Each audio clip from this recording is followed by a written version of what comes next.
Signed in 1787, the U.S. Constitution states that no state shall make anything but gold and silver coin a tender in payment of debts. In 1791, to help pay for the Revolution, Congress established the first national bank of the United States.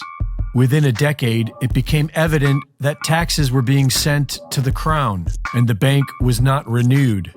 A political battle ensued, which resulted in the formation of America's first two political parties, the Federalists and the Democratic Republicans.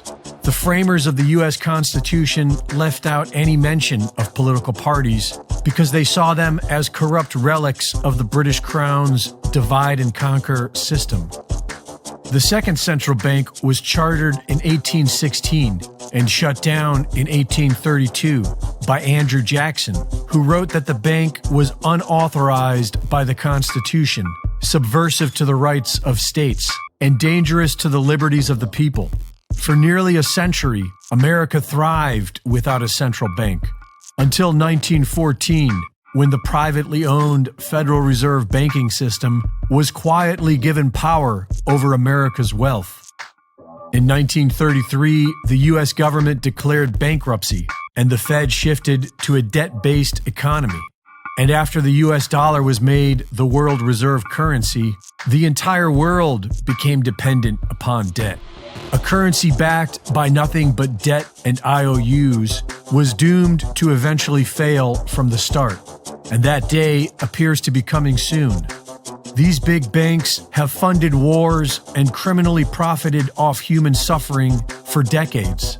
Credit Suisse alone has been fined over 50 times for over $10 billion for money laundering, fraud, espionage, drug trafficking, and stealing money from the people.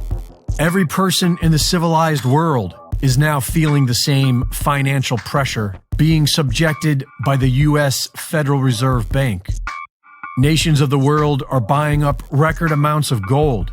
3/4 of the world have joined BRICS to prepare for a new world reserve currency after the end of the U.S. dollar. Zimbabwe and Mexico are now joining BRICS. But it's important to remember that the Federal Reserve Bank is operated by BlackRock. BlackRock is operated by the Rothschild City of London banking cartel. And so even if the Fed collapses, BRICS is most likely another proxy of this old banking cartel. The idea for BRICS was born in 2001 from Goldman Sachs. The Federal Reserve Bank's digital currency, FedCoin, is already hugely unpopular.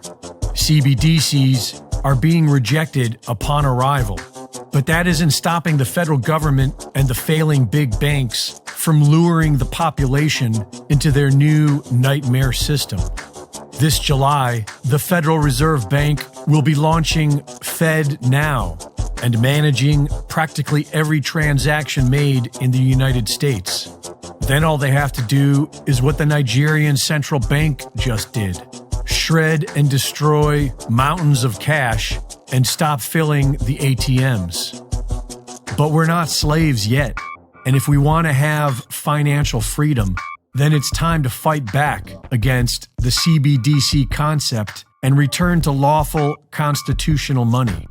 Oklahoma has a law in the works that will protect Oklahomans from being forced to adopt a CBDC. And Florida is now working on a law that will expressly prohibit the use of a CBDC. Florida's Governor Ron DeSantis is calling on other state governors to do the same and fight back against CBDC nationwide. At least a dozen states have passed laws to begin accepting gold and silver as cash, on the path to returning to a lawful constitutional money system. Several states have begun printing their own gold backs, a currency shaped like notes made of thin layers of pure gold with a polymer coating, making it easy to spend $1's worth of gold. And the free market has been busy figuring out blockchain banking since the Bitcoin white paper. We don't need a central bank or a government to manage our money, but we have to act now and prepare. Reporting for InfoWars, this is Greg Reese.